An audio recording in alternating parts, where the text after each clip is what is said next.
Historia oculta de la música.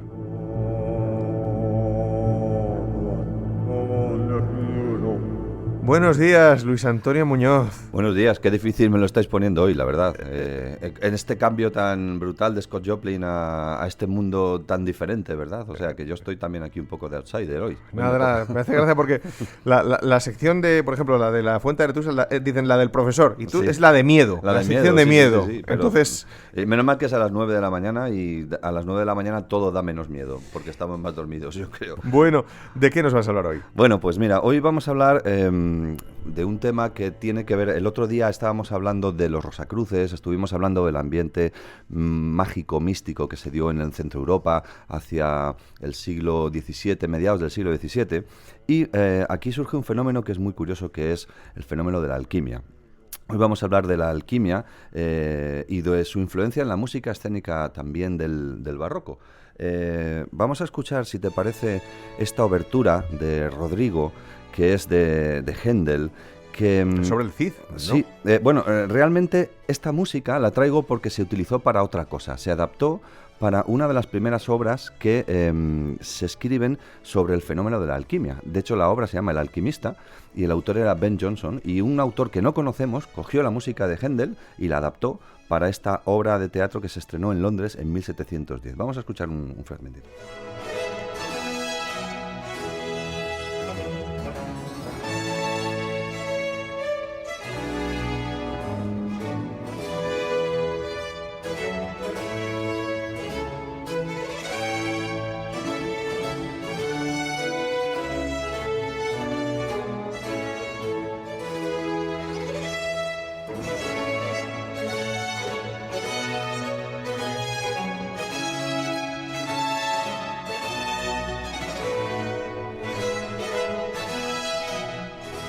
Bueno, pues esta obertura de Rodrigo se utilizó para la música de esta obra, El alquimista, de Ben Jonson, que, insisto, se estrenaba en Londres en 1710. Es un caso curioso en el que un compositor que no conocemos utiliza la música de Händel y la adapta. Sí sabemos que se estrenó con esta suite de danzas de Rodrigo, de Händel, que están catalogadas como el HWV 43, en esta versión de Christopher Hogwood. Con esto vamos a hablar de alquimia. ¿Qué es lo que ocurre en esta época? Bueno, pues desde la Edad Media, el Renacimiento, la filosofía cristiana había aceptado pues el desarrollo de esta nueva ciencia, ¿no? Esta idea de alquimia viene de una palabra o de varias palabras, porque no está claro el origen. En el árabe, alquimia se aproxima a su significado a la idea de verter o de unir mediante una aleación.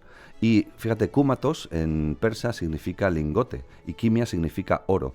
Hay una línea etimológica que viene también del copto, que dice que Keme, que significa tierra negra, es una referencia a Egipto, que era la tierra de los magos. Y aquí es interesante explicar para los oyentes que existían dos tipos de alquimia. La alquimia operativa, que era la que de alguna manera trabajaban personas mediante una serie de doctrinas que planteaban la posibilidad de convertir cualquier tipo de metal en oro. Esto era lo verdaderamente importante, porque muchos reyes estuvieron ayudando a que la alquimia de alguna manera pudiera desarrollarse para conseguir el tan preciado oro que necesitaban pues para campañas militares, etcétera. Bueno, Imagínate. es que Felipe II trató de lograr la piedra filosofal, dicen. Esto es. Hay una idea en torno a que Felipe II, persiguiendo la alquimia por un lado y sobre todo la herencia un poco de la Inquisición, como en búsqueda de todos los magos, a la vez tenía un laboratorio de alquimia en una de las torres del Escorial, ni más ni menos. Esta alquimia operativa, a su vez, tuvo otro desarrollo paralelo, que era el de la alquimia espiritual, podríamos decir especulativa. Frente a la idea de conseguir oro físico, cambiando la pureza de los metales y mediante un procedimiento pues de sublimación, procedimientos que hoy en día ya no se consideran ciencia, pero que en aquel momento lo eran, la alquimia espiritual habla de la transmutación física y psicológica del ser humano. Entonces, la piedra filosofal se convierte en otra metáfora, como puede pasar también en masonería, ya hablaremos de ello. Esa piedra filosofal es un postulado filosófico y lo que dice es que el ser humano se puede transmutar a un individuo más evolucionado y perfecto. Oye, no es con ánimo de frivolizar, pero ¿tú has visto o has leído Harry Potter y la piedra filosofal? He visto, no lo he leído, la verdad. Es que en algunas sectas cristianas de Estados Unidos se prohibió a los niños ver esa película porque consideraba que de lo que estaba hablando era algo oscuro, Sí. era esoterismo puro y duro. En Estados Unidos, por desgracia, se prohíben muchas cosas. Pero la ciertamente J.K. Rowling sí que conoce bien la historia. Nos Claro. habla de Nicolas Flamel, en fin, que Claro. y luego las pruebas finales, todo está relacionado, digamos, con todas estas creencias. Claro, hay toda una base de documentación en la novela que es maravillosa y que, bueno, pues los extremos siempre son malos y en Estados Unidos hay cosas muy interesantes, pero también hay muchos extremos, ¿no? Esta idea de la que hablas está gestada esencialmente durante el siglo XVI y XVII en Europa. El concepto de hermetismo, por ejemplo, este sistema filosófico que hablaba de Hermes Trismegistos, el 3 veces sabio, con una de sus obras, La Tabla Esmeralda, dio todo un contexto filosófico a esta idea de que la alquimia era una representación de este mundo mágico. Hay una serie de obras, como por ejemplo el Poimandres, que es un libro en el que su protagonista se convierte en una encarnación del intelecto y que se describe el ascenso del alma a las esferas superiores gracias a la armonía, a la participación del alma en esa armonía, porque la idea esencial del hermetismo es que lo que está arriba es igual que lo que está abajo. Es una idea de la que hablábamos el otro día con John Dee, por ejemplo, o con Robert Flood, esa especie como de analogía entre la divinidad y lo físico. Si te parece, vamos a escuchar otro fragmento de Rodrigo de Händel, que también se utilizó para El alquimista, mientras vamos comentando algunas cosas. Esta alquimia, como decía, se planteaba una idea, y es que las leyes naturales eran comunes a los elementos químicos y al cosmos. Y hay una idea muy bonita, y es que los metales y las piedras preciosas recibían la influencia celeste. De ahí viene la idea de crear los amuletos. Todas las influencias de los planetas estaban directamente enfocadas a cambiar los metales en la Tierra. Y esta idea de que la Tierra es una madre que crea y que cubre estos metales y que permite recoger sus influencias, es una idea que tuvo todo un desarrollo en el Renacimiento maravillosa. Fíjate, una idea también viene de que un papa, Gilberto de Aurillac, que fue nombrado papa en el siglo IX, pues ayudó al desarrollo de la alquimia en Europa, porque estaban discutiendo sobre lo que era el aristotelismo cristiano frente a la concepción platónica. Y de lo que estamos hablando en el XVII es esencialmente de platonismo, de las ideas, el mundo de las ideas y su representación en lo que es la naturaleza humana. Y bueno, Roger Bacon, por ejemplo, fue uno de los primeros casos de alquimistas que era un fraile franciscano que casi fue el primero que empezó a desarrollar el sistema científico empírico. O sea, a partir de la alquimia, que es algo muy curioso, aparece esta nueva metodología que lleva al método científico y que lleva a la ilustración, y diría esa radicalización, entre comillas, con todo el cariño, del uso del método científico para extraer conclusiones. Hablabas de Nicolas Flamel, 1330-1417, y también Paracelso, 1493-1541. Tanto uno como otro revolucionaban el mundo de la alquimia y empezaban a defender ese sistema que se basaba en experimentos y se oponían a los sistemas de Galeno, que eran sistemas antiguos y que, bueno, desarrollaron toda la teoría de los humores en la Edad Media. Esa idea de que el cuerpo estaba formado por 4 humores era la medicina antigua. Por eso la gente no dormía tumbada en la época de Felipe II, porque los médicos decían que no podías dormir tumbado porque si no tus humores se mezclaban. Es verdad. Yo vi la cama de el hijo de Colón en el palacio que hay en Santo Domingo. Y claro, era más pequeña porque dormían como reclinados, ¿no? Esto es, dormían reclinados precisamente porque la teoría médica decía que era malo que durmieras tumbado, ¿no? Esta medicina fue evolucionando poco a poco. Oye, que tenían que tener unas contracturas bestiales, Sí, seguramente. Bueno, les pondrían unos cojines, ya tendrían alguien que les diera un masaje seguro. Hay un personaje que es el de Cornelius Agrippa, Heinrich Cornelius Agrippa, que también es primordial para entender este mundo de la alquimia medieval y renacentista y barroca, sobre todo. Y fíjate, 2 astrónomos, Tycho Brahe, Isaac Newton, Isaac Newton, en este caso astrónomo científico en un grado extremo, ¿no? También eran creyentes en la alquimia. El otro día un poco lo dejamos apuntado. Newton incluso creía que existía un código en la Biblia, un código secreto que estaba cifrado. Claro, hay que entender siempre la figura de estos científicos como personas que tenían una multidimensión. No eran solo astrónomos, no eran solo matemáticos, eran gente que utilizaba todos los conocimientos para crear una idea más completa de lo que era la realidad. Vamos a escuchar, he traído también a Monteverdi, porque Monteverdi es uno de mis compositores preferidos, para ambientar esta idea de que la alquimia también tiene una proyección en la música. Ayer me preguntaba una amiga, ¿pero la alquimia qué tiene que ver con la música? Digo, pues mira, gran parte de los tratados que se escriben para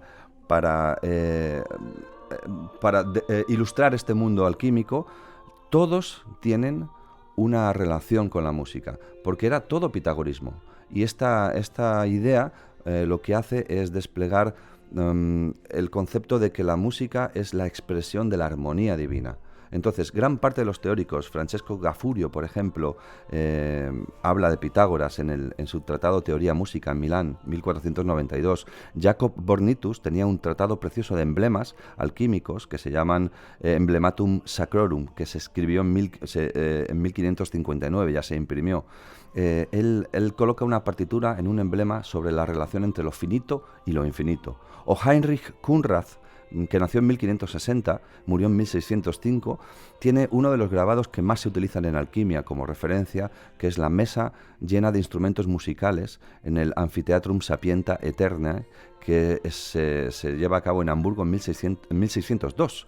Y aquí unimos a Kunrad con John Dee y con la filosofía Rosacruz.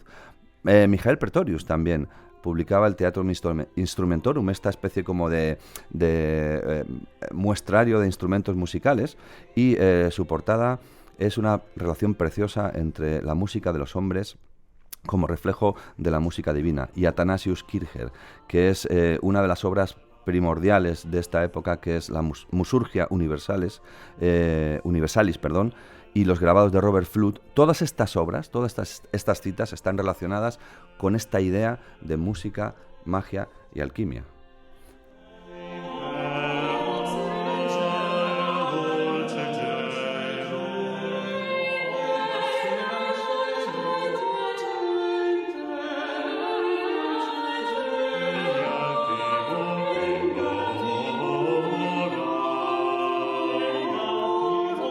Y vamos a escuchar ahora una cosa que he traído para dar paso a este bloque final, en el que vamos a hacer un pequeño experimento también para la gente que pueda conectarse también a internet. Vamos a escuchar este Kyrie Cunctipotens Genitor por Marcel Pérez y Ensemble Organum.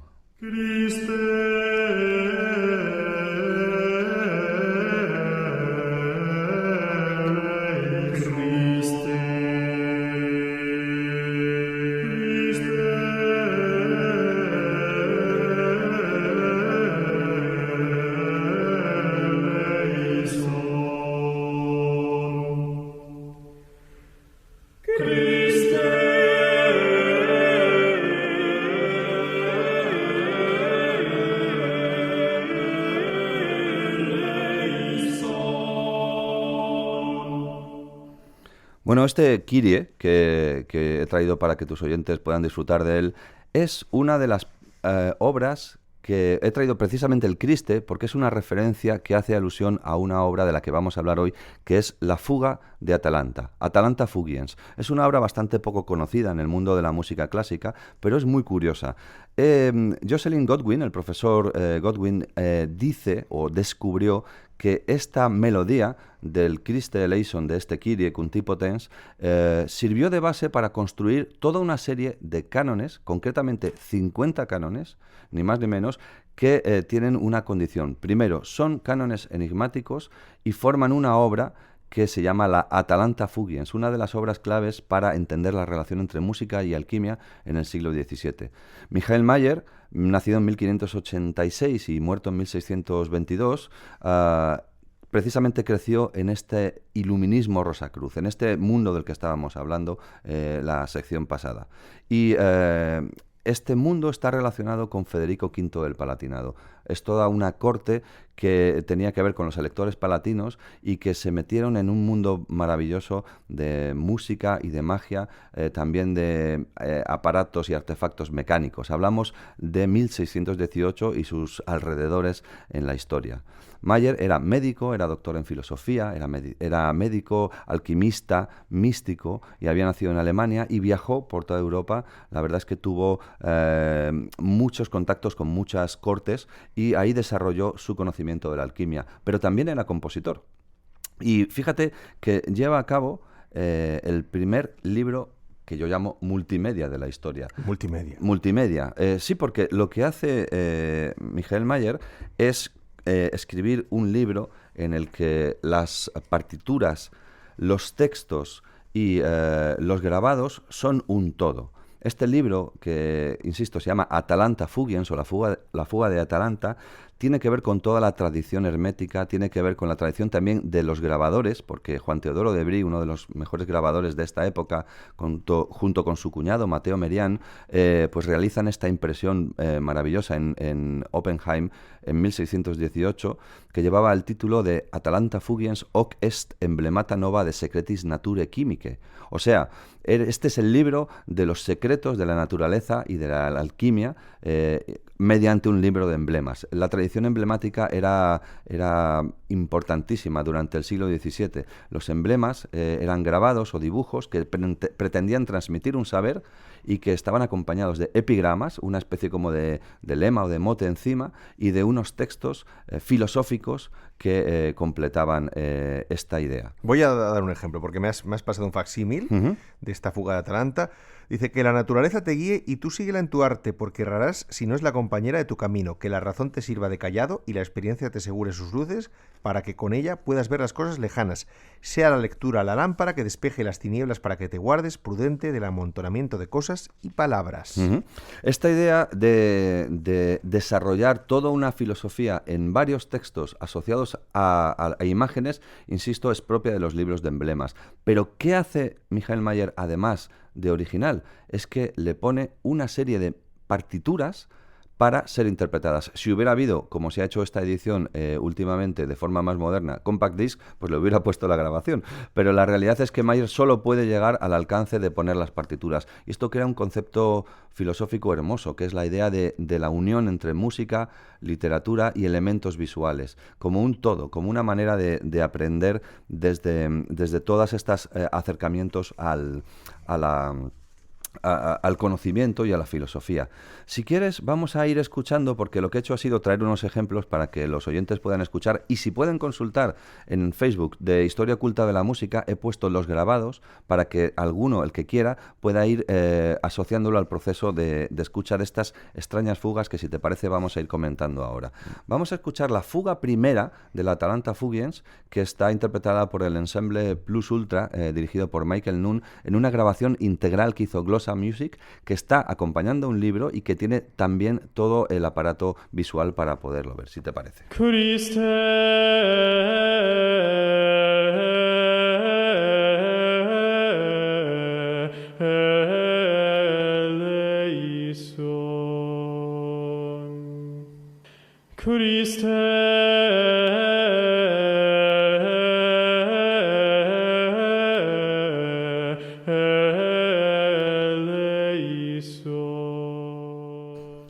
Pues este Kyrie, que lo hemos puesto un poco antes para que los oyentes puedan también entender cuál es la base de las fugas, es el Cantus Firmus que Mayer utiliza para las 50 fugas. Esta idea de melodía va a servir para crear un concepto muy bonito. Es dos voces que se van siguiendo, no es una fuga barroca de escuela, sino es más bien un canon, y representan a dos personajes. Uno es Atalanta y su mito, del que hablaremos. La Atalanta escapa de Hipómenes, que le va siguiendo. Sí. Esta idea de... Las manzanas de oro. Esto es el mito de las manzanas de oro, y que casi nadie sabe que los dos leones de la Cibeles en Madrid son Atalanta e Hipómenes. Sí, porque se enfadó con ellos Venus. Sí, en Afrodita. Este caso, esto es, o Cibeles en este caso, los convierte en leones porque lo que hicieron fue profanar su templo. Lo que hicieron fue hacer el amor en el templo de Cibeles. Ella se enfada, los convierte en leones y luego se apiada de ellos y los pone en su carro. Este Criste que hemos escuchado en versión de una sola voz para poderlo escuchar claro, es la base de esta primera fuga que de alguna manera va utilizando esa camisa para construir el canon de las dos voces que se van siguiendo, Atalanta e Hipómenes.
Pues fíjate qué extrañas estas fugas, donde se producen muchas veces muchos tritonos, se producen muchas disonancias, porque son cánones realmente estrictos y son la representación de estos dos amantes que se iban persiguiendo uno al otro.